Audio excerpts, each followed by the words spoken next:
فأنا ناصح لإخواني بالصدع بالحق تبيض وجوههم. السكوت في مسألة الحزبية يضرها، فاصدع بما تؤمر وأعرض عن المشركين. سلامي على دماج ورجالها والشيخ يحيى ودار العلم يا سعد بانيها. بسم الله الرحمن الرحيم. الحمد لله ثم الصلاة والسلام على رسول الله وعلى آله وصحبه ومن اتبع هداه ثم أما بعد. معاشر الإخوة الأحبة rahimani wa rahimakumullah. Kembali kita mengkaji kajian dari kitab Al-Jami' As-Sahih fi Tauhid Rabbil Alamin. Kumpulan yang sahih. Kumpulan dalil-dalil berupa ayat Al-Quran dan hadis-hadis yang dipersyaratkan oleh sang penulis haruslah absah, tepat sampai kepada Rasulullah SAW dalam materi tentang pengesaan Rabb semesta alam. Nah, materi tauhid yang ditulis oleh Fadilatul Syekh Abu Amr Abdul Karim Al-Hajuri Al-Umari hafizahullah ta'ala. Masih pada judul bab yang sama pada pertemuan malam terakhir, kita baca satu landasan hukum. Bab minasyirki idhafatun ni'ami li ghairillah. Bab termasuk kesyirikan menyandarkan nikmat kepada selain Allah. Di awal pembahasan konsep tentang syukur nikmat, yang mana lawan katanya artinya kufur nikmat, telah kita bahas bahwa nikmat seluruhnya datang dari sisi Allah Subhanahu wa taala. Allah Al-Mun'im, Allah sang pemberi nikmat. Kemudian hukum mensyukur nikmat adalah wajib bagi setiap hamba yang dianugerahi oleh Allah Subhanahu wa taala nikmat untuk bersyukur kepada sang pemberi nikmat.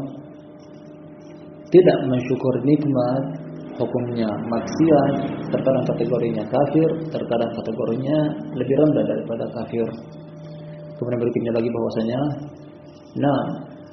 Allah yang memberikan nikmat, namun mungkin ada perantara dari kalangan makhluk, dari kalangan hamba-hambanya tersampainya nikmat tersebut kepada kita.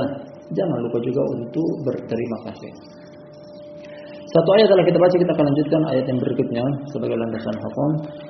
Kata Fadilatul Syekh Abu Amr Abdul Karim Al-Hajuri Al-Umari hafizahullah ta'ala. Wa qala ta'ala, ayat yang kedua. Wadrib lahum mathalan rajulain ja'alna li ahadihima jannatayn min a'nabin wa hafafnahuma binakhlin wa ja'alna bainahuma zar'a. Kiltal jannataini atat ukulaha wa lan tadlim minhu syai'a wa fajjarna khilalahuma nahara. Wa kana lahu samarun faqala li sahibihi wa huwa yuhawiru ana aktsaru minka malan wa a'azzu nafara. Wa dakhala jannatahu wa huwa zalimun li nafsihi qala ma adunnu an tabida hadhihi abada wa ma adunnu as-sa'ata qa'imatan wa la irudidtu ila rabbi la ajidanna khairan minha munqalaba. Qala lahu sahibuhu wa huwa yuhawiru agafarta billadhi khalaqaka min turabin thumma min nutfatin thumma sawwaka rajula lakinnahu Allahu rabbi wa la usyriku bi ahada wa la usyriku bi rabbi ahada. Ada sekitar 5 ayat atau 6 boleh bawakan dalam surat Al-Kahf, beberapa potongan ayat dari surat Al-Kahf. Kita terjemahkan setelah kita baca kata Allah Subhanahu wa taala, buatlah wahai Muhammad sallallahu alaihi wasallam kepada mereka, kepada umat manusia, permisalan tentang 2 orang. Jadi ini permisalan, perumpamaan. Dan tidaklah perumpamaan atau permisalan yang Allah buat dalam Al-Quran dan juga hadis Rasulullah sallallahu alaihi wasallam kecuali terdapat hikmah dan pelajaran di dalamnya. Permisalan tentang 2 orang laki-laki. Kami jadikan kepada salah satu di antara keduanya 2 kebun dari anggur. Kami kelilingi 2 kebun dari anggur tersebut buah kurma yang lainnya. Kemudian kami jadikan di antara 2 kebun yang berisikan 2 anggur tadi, 2 kebun anggur tadi, di antara keduanya kami buat ladang yang lainnya. Intinya orang ini diberikan nikmat dan anugerah dari Allah Subhanahu wa taala yang melimpah. kebun, 2 lahan berisikan anggur, dikelilingi, artinya di sekitaran kebun anggur tersebut terdapat pepohonan kurma. Kemudian di antara 2 kebun tadi ada juga ladang. Bisa disebutkan tentang kebun, pepohonan yang memiliki batang yang menjulang tinggi ke atas. Adapun yang lebih rendah biasanya disilakan dengan ladang. Kurang lebih seperti itu. Kiltal jannataini atat ukulaha wa lam tadlim minhu syai'a. Masing-masing dari kedua kebun tersebut memiliki hasil. Artinya 2 kebun tersebut subur. Allah Subhanahu wa taala memberikan hasil yang melimpah. Dan tidak berkurang sedikit pun. Wa fajjarna khilalahuma nahara. Tambahkan lagi nikmat yang lain adalah di antara kebun-kebun tersebut Allah Subhanahu wa taala pancarkan mata air. Allah alirkan sungai. Artinya kebun baik. Bagaimana dengan pengairannya juga Allah sediakan. Artinya ini adalah anugerah yang luar biasa. Patut bagi orang yang memiliki ini bersyukur kepada Sang Pemberi nikmat. Al-Mun'im, yakni Allah Tabaraka wa taala. Lanjut ayatnya. Wa kana lahu samarun. Orang yang pertama ini tadi di antara 2 orang, dia memiliki hasil dari kebun tersebut, ada buahnya. Faqala li sahibihi wa huwa yuhawiru ana aktsaru minka mala wa a'azzu nafara. Dari sinilah terlihat jelas orang yang pertama katakan kepada yang kedua, yang pertama yang memiliki kebun, dia mengatakan kepada temannya dalam keadaan dia mengajak diskusi, aku lebih banyak harta daripada engkau serta memiliki banyak pasukan, banyak pengikut. Dalam keadaan sombong dia mengatakan demikian. Nah, ini kesalahan pertama karena harta yang ada pada dia tidak mengucapkan alhamdulillah. Kalau untuk menyebutkan bahwasanya dia memiliki sesuatu, mungkin dalam bab wa amma bi ni'mati rabbika fahaddits, adapun nikmat Rabb engkau boleh untuk disampaikan, namun jangan lupa yang pertama dan utama, alhamdulillah lebih duluan. Ini beradab terhadap Allah yang memberikan nikmat. Karena sebanyak apapun harta kita, sekuat apapun tenaga kita, kalau bukan karena Allah kita tidak ada apa-apanya. Ini orang ini menyombongkan diri, dia mengatakan bahwasanya aku lebih kaya daripada engkau, hartaku lebih banyak, pengikutku lebih banyak. Bentuk kesombongan yang lainnya, wa dakhala jannatahu wa huwa zalimun li nafsi, dia pun masuk ke dalam kebunnya dan dia mendolimi diri dia sendiri. Qala ma adunnu an tabida hadhihi abada, dia mengatakan bahwasanya aku menyangka bahwasanya ini tidak akan sirna, tidak akan punah kebun yang kepemilikan dia, kepunyaan dia. Nah, dia menganggap bahwasanya kebun itu tidak akan binasa selama-lamanya. Wa ma adunnu sa'ata qa'imatan. Selain itu dia menggabungkan juga tentang pengingkaran akan hari kiamat. Aku menyangka bahwasanya hari kiamat tidak akan tegak. Kufur akan nikmat Allah, menyombongkan akan saudaranya, tambah lagi ternyata dia juga mengingkari tentang hari kiamat. Artinya orang ini kafir. Wala iruritu ila rabbi la ajidanna khairan minha munqalaba. Seandainya pun aku dikembalikan kepada Rabbku,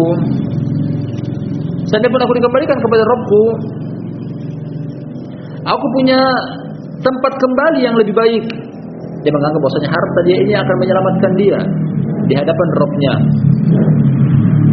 Dia menganggap bahwasanya harta inilah yang bisa melindungi dia. Jadi beberapa kesalahan yang terjadi, buah hasil dari menyombongkan diri akan harta yang ada pada diri dia, akan menggiring dia untuk melanggar syariat-syariat Allah yang lainnya, menyombongkan diri, meremehkan orang lain, mengingkari hari kiamat dan semisalnya. Masuk pada ucapan dari orang yang kedua, karena ini permisalan akan 2 orang. Yang satu tadi telah kita baca sekilas akan kisahnya. Yang kedua, qala lahu sahibuhu wa huwa yuhawiru. Berkata orang yang kedua kepada temannya dalam keadaan dia mengajak diskusi, akafarta billadzi khalaqaka min turabin thumma min nutfatin thumma sawwaka rajula. Apakah engkau mengingkari, apakah engkau mengkufuri zat yang telah menciptakan engkau dari tanah, kemudian membuat engkau dari tetesan air mani, kemudian keluarkan engkau dalam bentuk lelaki yang sempurna. Ya, kemudian engkau lahir dalam keadaan sempurna wujud engkau, manusia seutuhnya, memiliki organ tubuh yang lengkap. Artinya yang mukmin memberikan nasihat, teguran, kritikan, wejangan kepada orang yang kafir tadi dimulai dari sadari tentang penciptaan engkau. Apa yang kau sombongkan sedangkan engkau tercipta dari tetesan air mani. Yang Imam Al-Hasan Al-Basri mengatakan bahwasanya apa yang disombongkan oleh manusia, manusia keluar dari 2 kali jalur air kencing. Artinya kalau menceritakan tentang hal tersebut mungkin tabu, malu untuk diperbincangkan, kurang enak didengar. Cek apa yang disombongkan oleh manusia? 2 kali keluar dari jalur air kencing. Lakinnahu Allahu Rabbi wa la usyriku bi Rabbi ahada. Akan tapi dialah Rabbku. Dialah Allah, yakni Rabbku. Aku tidak akan menyekutui Rabbku dengan sesuatu apapun. Nah, ini ayat yang kedua berkaitan dengan judul bab minasyirki idhafatun ni'ami li ghairillah. Barakallahu fikum jami'an. Dari ayat yang telah kita baca sekitar 5 atau 6 ayat dalam judul bab ini, awal pembahasan kita adalah keterkaitan antara ayat ini dengan judul bab di atas. Nah, ayat ini menerangkan kepada kita bahwasanya orang ini menyandarkan atau mengingkari tentang nikmat datang dari Allah Subhanahu wa taala. Justru dia menyombongkan dirinya bahwasanya ini karena aku. Ini karena jerih payahku. Jadi dia menyandarkan itu semuanya karena jerih payah dia. Karena usaha dan upaya dia. Lupa dengan zat yang memberikan nikmat, Al-Mun'im, dan dia adalah Allah Tabaraka wa taala. Nah, padahal Allah dalam Al-Quran pada ayat yang berbeda katakan wa ma bikum min ni'matin faminallah. Nikmat apapun yang ada pada diri kalian seluruhnya datang dari sisi Allah Subhanahu wa taala. Yang kecilnya, yang besarnya, yang sedikitnya, yang banyaknya, yang nampaknya, yang tersembunyinya, tanpa terkecuali seluruhnya dari sisi Allah.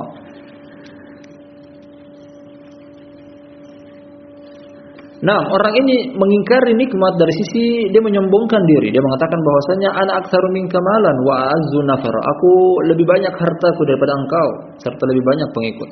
Dan ini betul sekali ini adalah kesombongan. Padahal kesombongan meskipun sebesar biji sawi di dalam hati seseorang sebagai penghalang untuk masuk ke dalam surga. Dalam hadis Abdullah bin Mas'ud radhiyallahu anhu kata Rasulullah sallallahu alaihi wasallam dalam riwayat Imam Muslim, la yadkhulul jannata man kana fi qalbihi mithqala habbati khardalin min kibrin. Tidak akan pernah masuk ke dalam surga seseorang yang terdapat di dalam hatinya sebesar biji sawi kesombongan. Benih, bibit, masih berbentuk biji-bijian. Biji sawi. Kesombongan sebesar itu, kesombongan meskipun sekecil itu terdapat di dalam hati tetap tidak akan pernah masuk ke dalam surga. Ini janji dari Nabi sallallahu alaihi wasallam. Kemudian seorang sahabat bertanya kepada Rasulullah sallallahu alaihi wasallam setelah mendengarkan tentang sebab atau dampak buruk dari sombong meskipun sekecil itu di dalam dada. Kata sahabat, ya Rasulullah, inni uhibbu an takuna na'li hasana wa thawbi hasana. Afa minal kibri dzak? Wahai Rasulullah, aku senang untuk memakai baju yang bagus, sandal yang bagus. Apakah itu termasuk kesombongan? Orang ini meminta kejelasan. Bajuku lebih bagus daripada yang lainnya. Nah, sandalku lebih bagus daripada yang lainnya. Aku suka, aku gemar untuk memakai hal tersebut. Kata Nabi SAW menjawab pertanyaan orang tersebut. Nah, innallaha jamilun yuhibbul jamal. Al-kibru batarul haqqi wa ghamdun nas. Allah Subhanahu wa taala Maha indah dan senang dengan yang indah-indah, yang baik-baik, yang bagus-bagus. Selama dia tidak menyombongkan diri memakai baju yang bagus, sandal yang bagus, pakaian yang bagus, bukan dalam bentuk menyombongkan diri, memang dia mampu untuk hal itu. Sebagai bentuk syukur dia kepada nikmat Allah, dia pakai yang bagus karena Allah Subhanahu wa taala Maha bagus dan senang dengan yang bagus-bagus.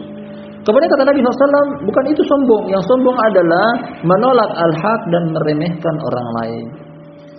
Sombong adalah al-haq datang kepada dia, kebenaran datang kepada dia, namun dia menolaknya. Sombong adalah meremehkan orang lain, menganggap dia lebih bagus daripada yang lainnya. Termasuk di sini orang ini sombong karena mengatakan, aku lebih banyak hartanya daripada engkau, aku lebih banyak pengikut daripada engkau. Nah, dari sini juga kita ambil pelajaran barakallahu fikum jami'an bahwasanya satu dosa bisa menggiring kepada dosa yang lainnya. Sebagaimana juga satu kebaikan ketika diamalkan akan menggiring kepada kebaikan yang lainnya. Begitulah kebaikan, begitu juga kejelekan. Satu kejelekan dilakukan akan menggiring dia untuk melakukan kejelekan yang lainnya. Bermula dari kufur nikmat. Menggiring dia untuk meremehkan orang lain. Menggiring dia juga untuk mendolimi diri dia sendiri. Bahkan sampai pada tingkatan mengingkari hari kiamat. Waliyadzubillah. Nah, di sini menunjukkan kepada kita, barakallahu fikum jami'an, semakna dengan apa yang pernah kita baca sebelumnya dari kisah Qarun. Mengingkari nikmat atau kufur terhadap nikmat adalah dosa besar. Bahkan bisa menggiring kepada kesyirikan. Perhatikan orang ini sampai pada tingkatan kesyirikan karena menggiring dia untuk mengingkari hari kiamat.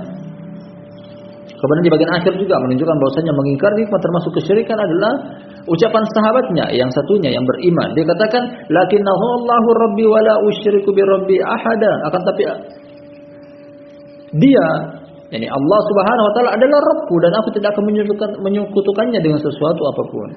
Syukur nikmat bagian daripada konsep keimanan. Mengingkari nikmat artinya dengan kata lain adalah mengkufur nikmat, berarti dia menyandarkan nikmat tersebut kepada selain Allah, itu adalah perbuatan kesyirikan. Nah, perbuatan kesyirikan. Karena dia menganggap bahwasanya sesuatu itulah yang memberikan dia nikmat. Atau terlebih lagi dia menyandarkan nikmat tersebut hanya kepada diri dia seperti yang dilakukan oleh Qarun sebelumnya. Telah kita baca kisahnya dari surat Al-Qasas. Nah, membuat dia terjerumus ke dalam kesyirikan karena menyandarkan nikmat yang ada pada dirinya hanya pada diri sendiri, bukan dari Allah Subhanahu wa taala. Bahayanya kufur nikmat. Waliyad billah. Nah, bahayanya kufur nikmat. Makanya dari awal kita selalu tanggaskan beberapa kali. Pertemuan sebelumnya di awal pembahasan pada pertemuan malam ini, mensyukur nikmat hukumnya adalah wajib. Mengingkari nikmat adalah maksiat. Terkadang maksiat tersebut bisa sampai pada tingkatan kekufuran seperti dua kisah yang barusan kita baca. Terkadang juga selain atau kurang daripada 6 kekufuran, maksiat. Dan bagaimana kalau seseorang memberikan kita, barakallahu fikum jami'an, sesuatu yang mungkin bermanfaat kepada kita. Artinya itu juga datang dari rezeki Allah Subhanahu wa taala. Konsepnya seperti ini. Kalau kita menyandarkan itu kepada Allah Subhanahu wa taala nikmat, meskipun datang dari jalan seseorang, dari tangan seseorang, kita sandarkan paling pertama kali itu adalah datang dari Allah, orang ini hanya sebab. Orang ini hanya sebab. Inilah yang diinginkan. Nah, orang inilah yang diinginkan. Kalau kita menyandarkan nikmat tersebut kepada sebabnya lupa dengan Allah, inilah maksiat. Inilah maksiat. Kalau bersandar hanya kepada sebab, meskipun dia yakini bahwasanya Allah yang memberikan nikmat, namun dia bersandar seutuhnya, sepenuhnya kepada orang ini juga maksiat. Kalau lupa dengan Allah hanya kepada sebabnya, ini kesyirikan.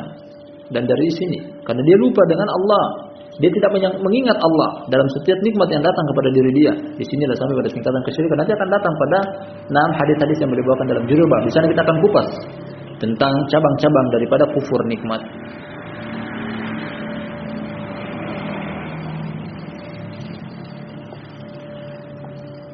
Kesimpulan dari ayat yang telah kita baca,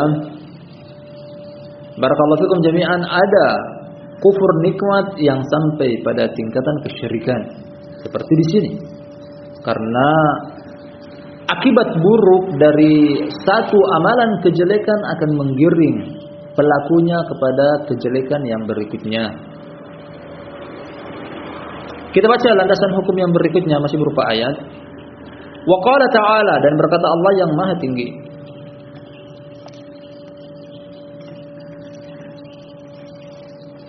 Ayat dari surat An-Nahl. Nah, kata Allah Subhanahu wa taala, "Ya'rifuna ni'matallahi tsumma yunkirunaha wa aktsarahumul kafirun." Ayat ke-83. Kata Allah, mereka mengetahui, mereka mengenal tentang nikmat Allah. Mereka mengetahui bahwa itu adalah datang dari sisi Allah. Tsumma yunkirunaha, kemudian mereka mengingkarinya. Jadi dia tahu itu datang dari sisi Allah. Namun dengan kesombongan dan keangkuhan, dia mengingkarinya. Wa aktsarahumul kafirun, dan kebanyakan mereka, ya dari sini adalah kufur. Kebanyakan mereka akan hal ini adalah kufur. Pertama-tama tentang ayat ini, barakallahu fikum jami'an. Orang yang mengingkari orang yang mengingkari nikmat Allah, artinya kufur nikmat dari Allah Subhanahu wa taala. Tidak semuanya tidak mengenal bahwasanya itu datang dari sisi Allah, bahkan justru terkadang mereka mengetahui itu adalah datang dari sisi Allah. Ayat ini mengkisahkan tentang orang-orang musyrik kufar Quraisy. Nah, karena ayat dari surat An-Nahl menceritakan tentang penduduk kota Makkah. Surat An-Nahl adalah salah satu dari surat-surat Makkiyah. surat yang turun di kota Makkah.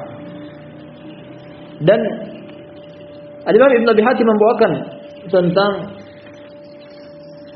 sebab akan turunnya ayat ini. Datang seorang Badui Arab. Artinya kalau kita ingin mengupas tentang ayat ini lebih lengkap, tidak ada salahnya kita menyebutkan tentang ayat yang datang sebelumnya.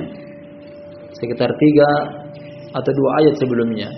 Jadi surat An-Nahl, surat yang ayat yang kita baca di sini, nama lainnya adalah para ulama menggelarinya dengan nama surat An-Ni'am, nikmat. Karena dari awal ayat sampai akhir seluruhnya menyinggung tentang nikmat, termasuk di sini. Akan datang juga setelah ini persis landasan hukum yang terakhir. Jadi akan datang setelah ini surat Ibrahim, kemudian datang lagi surat An-Nahl menyinggung juga tentang kufur nikmat. Akibatnya adalah Allah binasakan mereka. Jadi surat An-Nahl nama lainnya adalah An-Ni'am. Jadi surat menyinggung tentang nikmat. Nikmat yang Allah anugerahkan seperti penciptaan manusia. Kemudian Allah anugerahkan seperti 6 hal-hal yang mendukung kehidupan dia. Termasuk di sini kita baca mulai dari ayat yang ke-80. Jadi kita katakan 3 atau 4 ayat sebelumnya. Nah, datang orang Badui Arab kepada Rasulullah sallallahu alaihi wasallam. Nabi sallallahu alaihi wasallam membacakan kepada Badui Arab tersebut dari penduduk kota Makkah ayat ini. Ayat yang ke-80 dari surat An-Nahl, artinya kita mundur beberapa ayat ke belakang dari ayat yang ada di depan kita di sini. Wallahu ja'ala lakum min buyutikum sakanan wa ja'ala lakum min juludil an'ami buyutan tastakhifunaha yawma dhanikum wa yawma iqamatikum wa min aswafiha wa awbariha wa ash'ariha asasan wa mata'an ilahin. Kata Allah Subhanahu wa taala, Nabi sallallahu alaihi wasallam bacakan kepada Badui Arab. Allah telah jadikan kepada kalian rumah-rumah kalian sebagai tempat hunian kalian. Ini anugerah yang pertama. Siapa yang jadikan kepada kalian rumah hunian berupa rumah? Allah. Dan juga menjadikan dari kulit-kulit hewan ternak sebagai tempat tinggal. Kalian menghangatkan badan. Nah, kalian menghangatkan diri kalian. Ketika mungkin melakukan safar, kalian bisa menggunakan kulit hewan sebagai atap dalam menaungi diri kalian. Baik itu ketika kalian dalam keadaan safar, bepergian, ataupun dalam keadaan kalian mukim.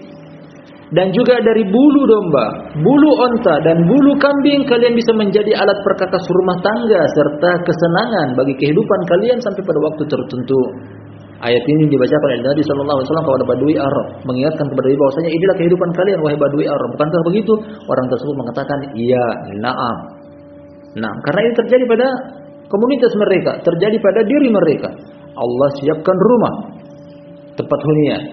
Dari hewan ternak, kalian bisa menjadikan kulitnya untuk melindungi diri kalian. Nah, dari terik panasnya matahari, bahkan dari hujan yang turun membasahi bumi. Baik itu dalam keadaan kalian safar ataupun mukim. Kemudian dari bulu hewan-hewan ternak tersebut kalian bisa menjadikannya sebagai perkakas rumah tangga. Yang berikutnya, ayat yang setelahnya lagi, Nabi SAW membacanya di hadapan orang Badui tadi. Wallahu ja'ala lakum mimma khalaqa dilalan wa ja'ala lakum minal jibali aknanan wa ja'ala lakum sarabila taqikumul harra wa sarabila taqikum ba'sakum kadzalika yutimmu ni'matahu 'alaikum la'allakum tuslimun. Kata Allah berikutnya, dan Allah jadikan juga kepada kalian tempat bernaung dari apa yang Allah Subhanahu wa taala ciptakan. Dan dia juga menjadikan kepada kalian gunung-gunung, tempat tinggal kalian. Menjadikan kepada kalian pakaian. Nah, menjadikan pakaian untuk memelihara kalian dari teriknya panas matahari. Demikian juga pakaian yang bisa melindungi kalian, pakaian besi, pakaian dari besi yang bisa melindungi kalian tatkala kalian berperang. Demikian Allah Subhanahu wa taala menyempurnakan nikmatnya kepada kalian agar supaya kalian berserah diri. Perhatikan tentang ayat yang terakhir, la'allakum tuslimun. Aslama yuslimu islaman, muslimun yuslimu, agar supaya kalian berislam. Makna daripada Islam adalah agar kalian berserah diri. Seluruh nikmat yang Allah anugerahkan dari 2 ayat yang terakhir kita baca, maksud dan tujuannya adalah agar kalian berislam, agar kalian berserah diri kepada Allah Subhanahu wa taala. Nah, kalau konsep tentang memberikan sesuatu ibaratnya seperti seorang majikan memiliki bawahan, pembantu, budak. Budak tersebut akan khidmat kepada majikannya. Siapa yang berikan dia gaji? seperti itu jugalah hamba. Siapa yang memberikan kalian penghidupan, siapa yang memberikan kalian nikmat, siapa yang memberikan kalian kesenangan, kelengkapan dalam kehidupan, Allah Subhanahu wa taala. Sebagaimana seorang budak atau pembantu khidmat kepada majikannya, seperti juga kalian wahai hamba hendaknya khidmat kepada yang memberikan upah, gaji, rezeki, nikmat kepada kalian. Allah tabaraka wa taala. Allah tutup dengan la'allakum tuslimun. Semoga kalian berislam. Akhirnya orang Badui tadi pun mengatakan iya, dia menyetujui. Dia menyetujui. Nah, fa in tawallu fa inna ma 'alaikal balagul mubin. Lanjut ayatnya setelah ini, apabila dia berpaling setelah mendengarkan ayat ini, fa inna ma 'alaikal balagul mubin, sesungguhnya saja wahai Muhammad engkau hanya pemberi peringatan, tidak lebih daripada itu. Setelah mengikrarkan bahwasanya Allah yang memberikan nikmat, Allah yang memberikan nikmat, Allah yang memberikan nikmat, Allah yang memberikan rezeki, Allah yang memberikan kehidupan, orang Badui Arab ini justru pergi. Nah, kemudian Allah tutup dengan ayat yang terakhir yang sudah kita baca tadi di judul babnya, ya'rifuna nikmatallahi tsumma yunkirunaha wa aktsarahumul kafirun. Mereka mengetahui nikmat Allah kemudian mereka mengingkarinya dan kebanyakan mereka adalah kafir. Dan terjadi seperti apa yang kita bacakan tadi dari kisah orang Badui yang datang kepada Rasulullah sallallahu alaihi wasallam. Ikhwani fillah rahimani wa rahimakumullah. Tadi kita baca tentang semacam sebab turunnya ayat ini. Nah, sebenarnya teguran kepada kita yang mendengarkan kisahnya bahwasanya orang yang mengetahui bahwasanya itu datang dari sisi Allah Subhanahu wa taala. Nah, kalau kita kemukakan ayat yang umum menerangkan wa ma bikum min ni'matin faminallah, apapun yang datang dari pada diri kalian adalah dari Allah Subhanahu wa taala. Kalau mengingkarinya sama dengan ayat dari sini, nah divonis kafir wa aktsarahumul kafirun wallahul musta'an. Masih banyak di antara kita yang na'am lalai dari kalangan kaum muslimin. Allah memberikan dia nikmat ini, Allah memberikan dia rezeki ini, Allah memberikan dia penghidupan ini, namun toh masih malas beribadah kepada Allah Subhanahu wa taala. Masih menyandarkan nikmat tersebut kepada jerih payah dia, usaha dia, upaya dia. Nah, tidak menempatkan syukur nikmat yang tepat. Bahkan justru yang terjadi adalah kufur nikmat. Karena orang ini tahu dari mana nikmat? Dari Allah. Dari mana? Yang mendatangkan kalian rezeki Allah, namun dia mengingkarinya dari sisi dia tidak mau la'allakum tuslimun. Maknanya semoga kalian berislam dengan nikmat yang Allah Subhanahu wa taala anugerahkan kepada kalian. Dan dari ayat ini setelah kita baca barakallahu fikum jami'an sekaligus menerangkan tentang beberapa ayat sebelumnya karena penting untuk disebutkan sebagai satu faedah yang sempurna, karena ayat ini tidaklah bisa kita pahami kecuali membaca ayat yang sebelumnya. Yang telah kita baca 2 ayat sebelumnya. Nah, memberikan pelajaran penting kepada kita barakallahu fikum jami'an, sekedar mengetahui bahwasanya nikmat datang dari sisi Allah namun tidak mensyukurinya dengan cara beribadah kepada Allah, orang tersebut tidak dinilai syukur nikmat. Dan itu banyak sekali kaum muslimin zaman sekarang. Ketika bertanya atau ketika kita tanya kepada mereka, siapa yang memberikan rezeki kepada kalian? Allah. Siapa yang memberikan nikmat kepada kalian? Allah. Namun ternyata dalam hal beribadah masih sangat jauh dari kata sempurna bentuk peribadatan mereka kepada Allah Subhanahu wa taala. Masih bermalas-malasan, masih enggan.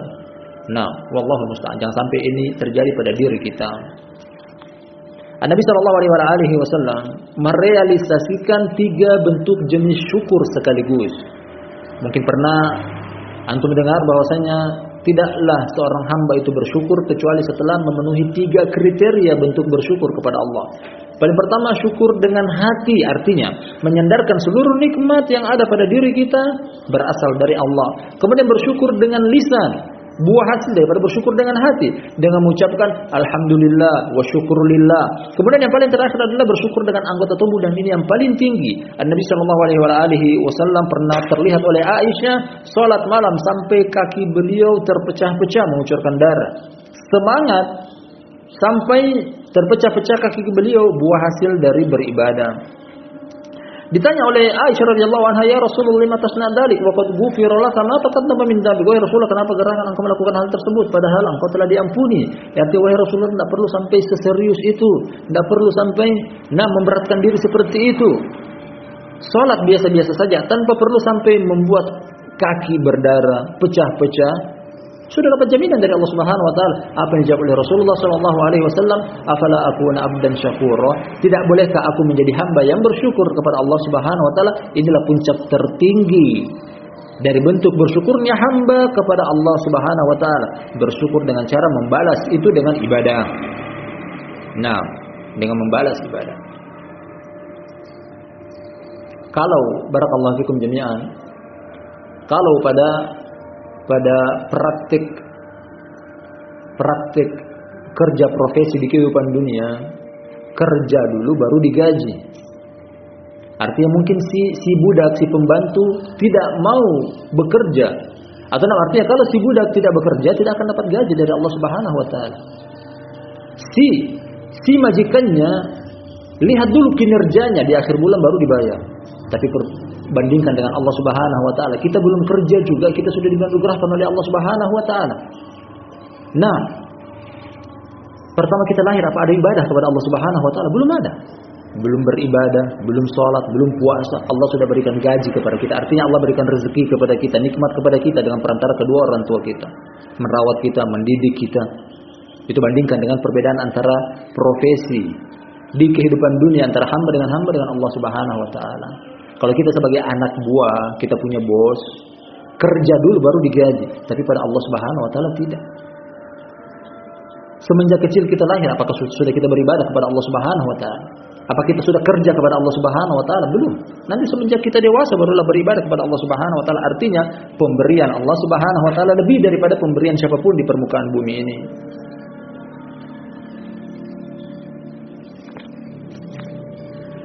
Nah, kita lanjutkan ayat yang berikutnya.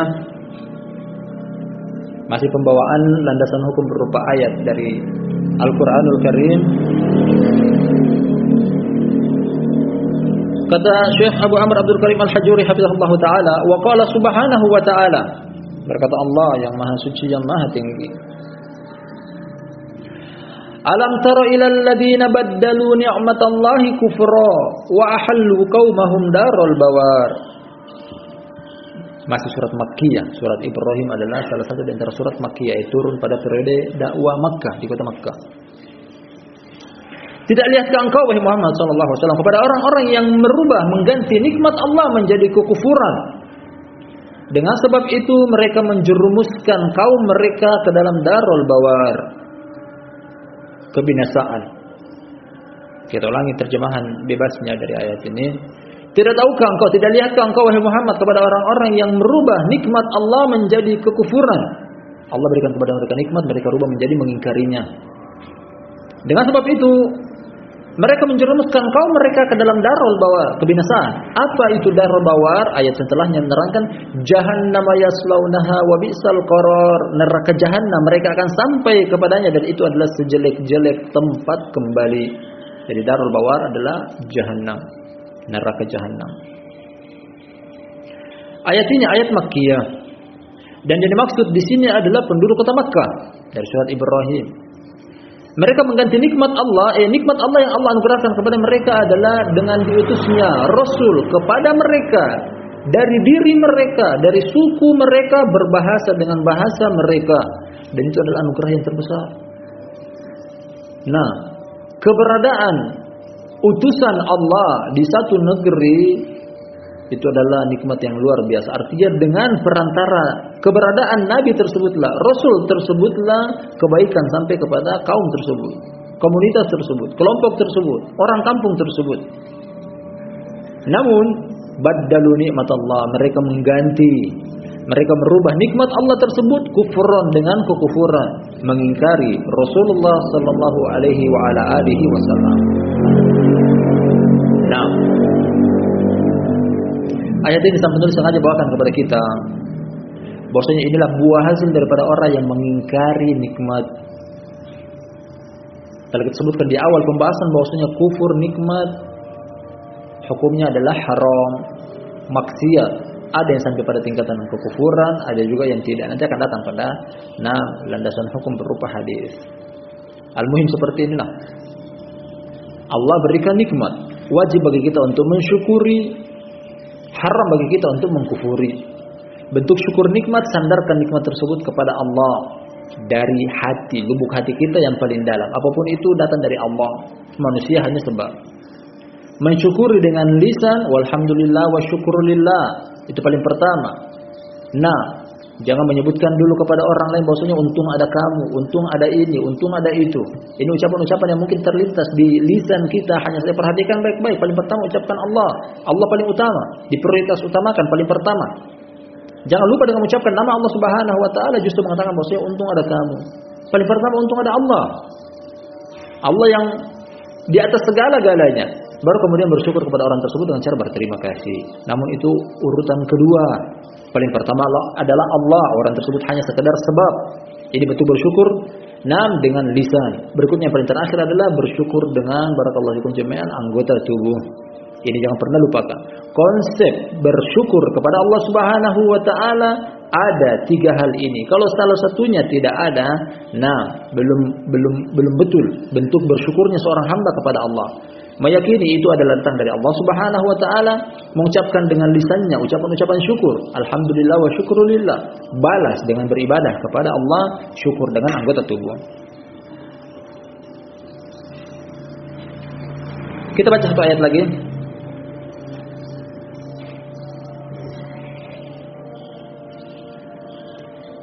Kata Allah Subhanahu wa taala, atau kata sang penulis, wa qala jalla fi ula, berkata zat yang mulia ketinggiannya,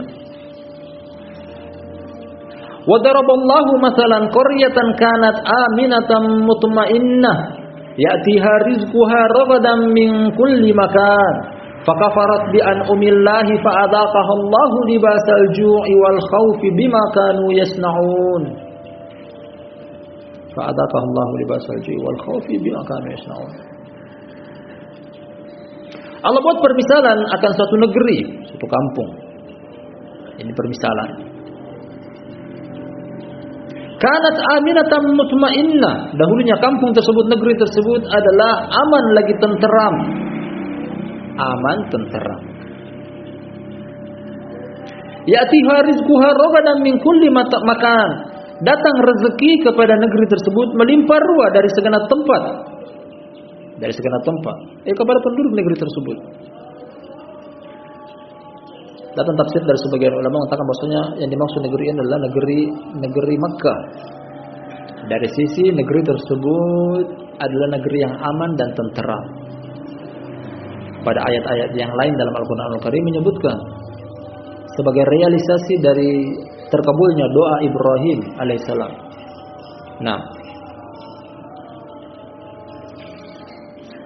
Rabbi ja'al hadzal balada aminan. Wahai Rabbku, jadikanlah negeri ini, negeri Makkah, negeri yang aman. Makanya negeri Makkah adalah dikatakan dengan negeri haram karena haram untuk menumpahkan darah, haram untuk mendolimi sesama. Bahkan rumputan yang ada di tanah haram tidak boleh untuk diusir. Burung-burung yang terbang bebas di tanah haram tidak boleh untuk diganggu.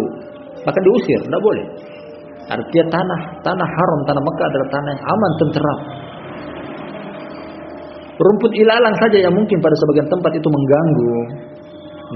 Mengganggu pekarangan, mengganggu.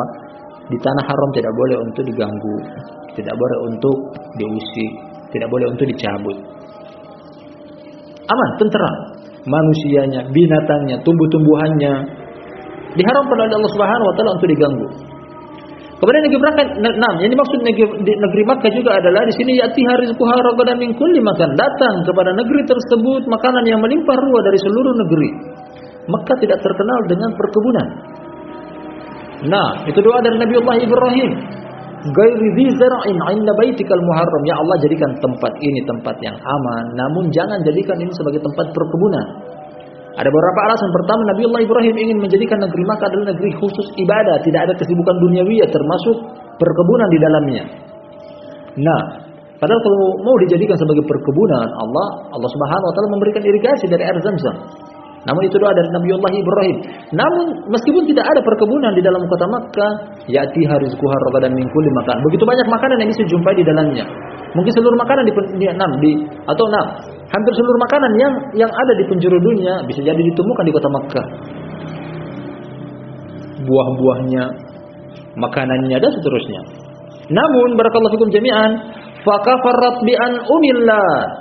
Namun ternyata mereka kufur dengan nikmat Allah. Fa'adaqaha Allah libasal ju'i wal khawfi bima kanu yasnaun. Akhirnya Allah memberikan bencana kepada mereka dengan pakaian kelaparan dan rasa ketakutan atas apa yang mereka perbuat. Nah, dalam riwayat disebutkan bahwasanya kota Mekkah pernah ditimpakan oleh Allah Subhanahu wa taala bencana kekeringan, kelaparan. Dan inilah buah hasil daripada orang yang mengkufur nikmat. Barakallahu fikum jami'an. Mensyukur nikmat, buah hasilnya adalah Allah akan lipat gandakan nikmat tersebut. Mengingkarinya, Allah Subhanahu wa taala akan gantikan dengan nikmat tersebut Allah cabut. Allah cabut nikmat tersebut dan Allah hukum negeri tersebut. Dalam Al-Qur'anul Karim kata Allah Subhanahu wa taala, "Wa itta'addana rabbukum la in syakartum la azidannakum wa la in kafartum inna 'adzabi lasyadid."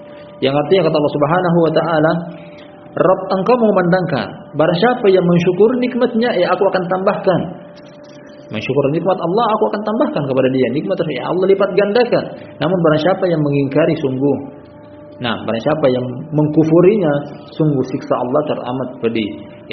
Hanya ada dua. Kalau mensyukuri dan itu hukumnya adalah wajib, Allah akan tambahkan nikmatnya. Kalau mengkufuri itu hukumnya adalah haram, Allah Subhanahu wa taala akan cabut nikmat tersebut dan Allah gantikan dengan hukuman yang lainnya seperti yang ditunjukkan dalam hadis ini. Diberikan, dirasakan kepada mereka pakaian kelaparan dan juga rasa ketakutan yang sangat. Masih ada satu ayat dan juga beberapa hadis yang lainnya dan namun telah berakhir waktu. Insyaallah kita lanjut pada lain kesempatan. Wallahu taala alam bisawab. Kita akhiri sampai di sini. Subhanakallahumma wa bihamdika asyhadu an la ilaha illa anta astaghfiruka wa atubu ilaik.